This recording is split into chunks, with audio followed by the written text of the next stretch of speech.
Hiya, it's Tony Turbo. Hiya, it's Tony Turbo talking again about the 24-hour challenge that I'm doing down at Tough Guy. And tonight I want to talk about organisation. And this is a key factor in getting everything prepared and ready, making sure that the training gets done at the right time and that my life is organised in the right way, and also that the training is organised in the right way, the nutrition is organised in the right way, and that the challenge is organised in the right way. If I don't organise my day, then I'm not going to be able, if I don't organise that properly, then I'm not going to be able to get the training in that I need or the relaxation that I need, and I'll be unprepared. This will then have a knock-on effect, which will mean I'll be unprepared physically. That's a major benefit of basically just sort of being on point with like your day and like your week before you actually start getting stuck into your preparation and training schedule. Same with the training program. You've just got to work that out, really work out what it is that's needed. So I've sort of sat down and looked through a lot of the events, a lot of the obstacles that are on the event, and worked out some sort of basic exercises around some of the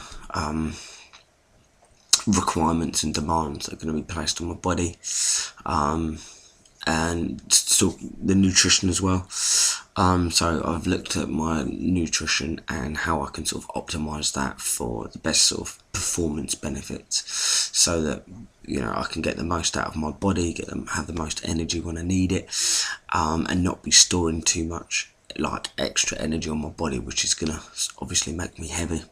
And then obviously we're looking at the organisation of the day itself, and everything that needs to sort of be looked at, so that runs smoothly. Obviously, if that's not sort of done properly and there's any problems when I get to the event, and my organisation hasn't been on point, again, I'm going to have problems. This is quite a tough thing that I'm doing, so I really need to know that everything's going to run smoothly. I can't really have any hiccups, so that I can stay in the zone and sort of mentally prepared for everything that I'm about to do. And that's probably the main reason why you always want to be organised, because as soon as you stop being organised and stop having control over what you're doing, then you sort of start slipping out of the zone. And when you slip out of the zone, your mind isn't on the challenge and it's not on the performance, and it's elsewhere. And if it's elsewhere, it's highly likely that you're going to fail at the event. So I wanted to give you a little idea about sort of organisation that I've had to go through and get down. So use this as a blueprint or whatever. So looking at the day, obviously the day has to be organised properly. So we're looking at sleep times, feeding times, travel times, work times, shopping times, training times, socialising times, times with family, times for myself, study times. All that needs to be sort of put into your day, so that you know what's happening at each hour during the day. So that's sort of what I do. I look at each day from beginning to the very end, working out what I'm doing at each point. Am I travelling? Am I sleeping? Am I eating? Am I working? Am I preparing food? Am I studying? Am I doing administration?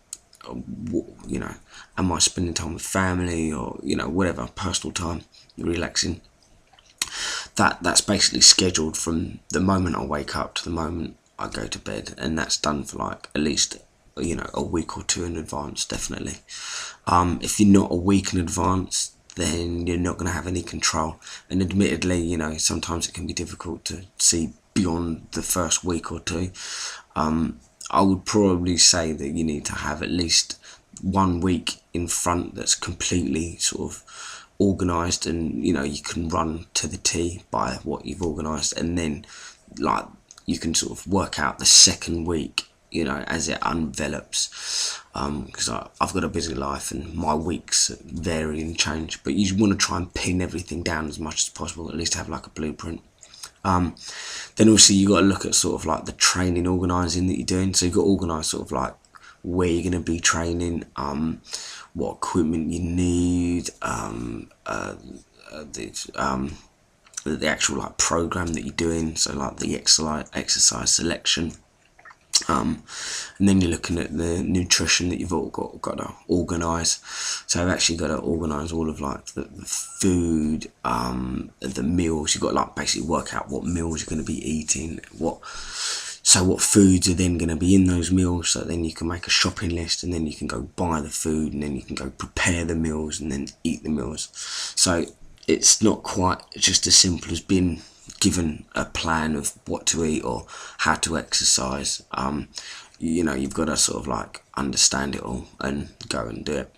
Then also looking at like mindset as well.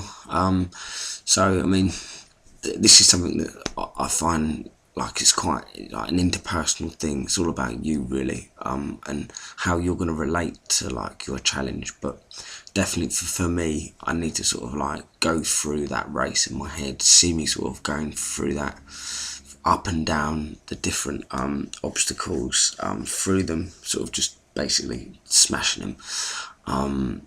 I don't see any failure. I sort of like wipe that out, I wipe the fear out, and I just sort of like stay so totally focused on positive.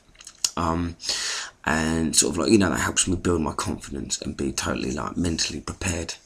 And you know, this is what I do. What you do might be completely different, but you know, this is sort of like an example, definitely, that you need to sort of like be rehearsing this in the back of your mind when you're doing these sort of like legendary competitions or challenges. You gotta sort of like enter into it like you are a legend and you're gonna smash it, and there's no reason why you shouldn't. And that's it. Like I don't think that point should be debated at all in your mind. At least other people may. Don't worry about it.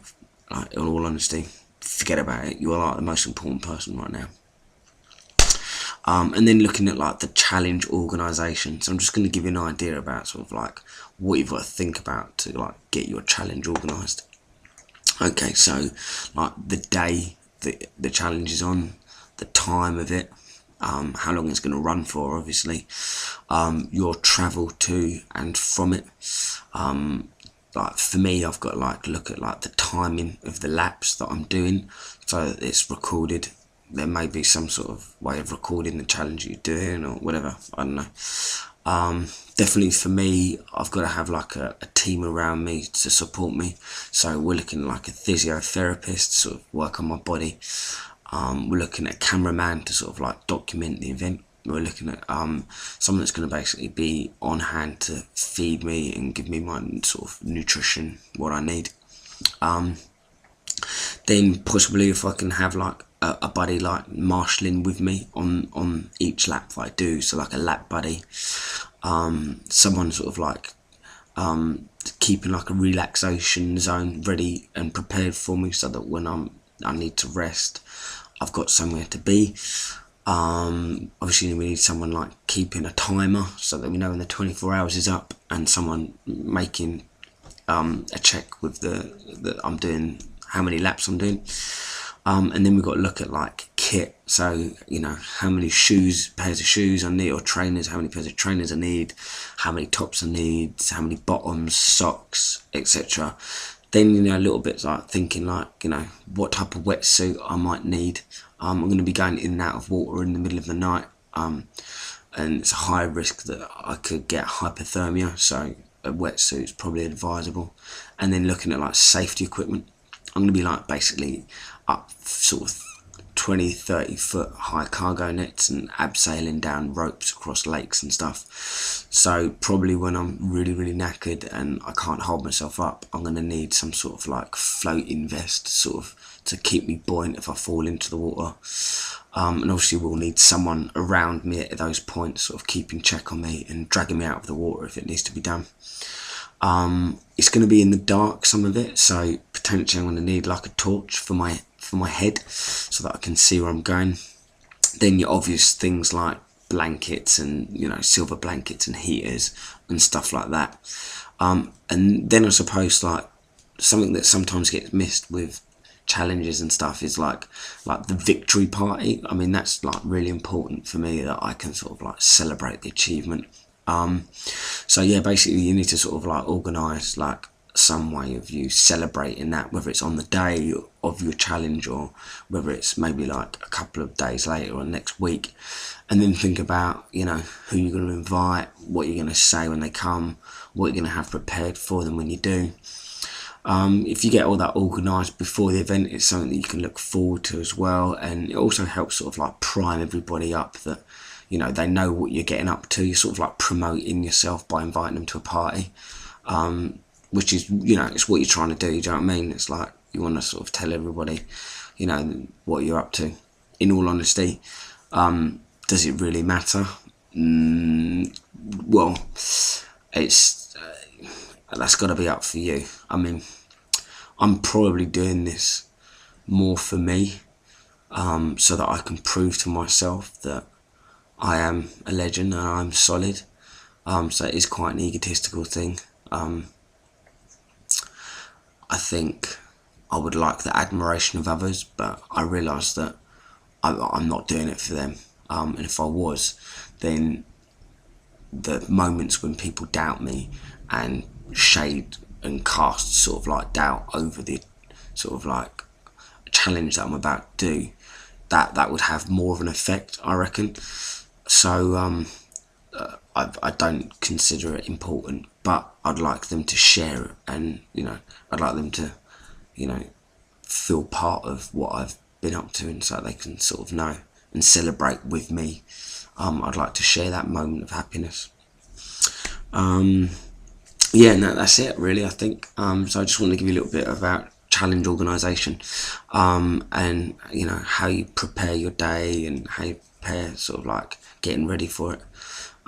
So main tips to go over is basically get like a week in advance, so you know exactly what you're doing, know what the times are for everything that you're doing throughout the day, when you're eating, working, travelling, and just know like when you should be refueling and, you know, when you should be training and relaxing. If you get that a plan created, that will really help keep you focused. Obviously have the right training plan organised with the right nutrition organised, all your meals prepped, and so you know what they are. Then the mindset as well.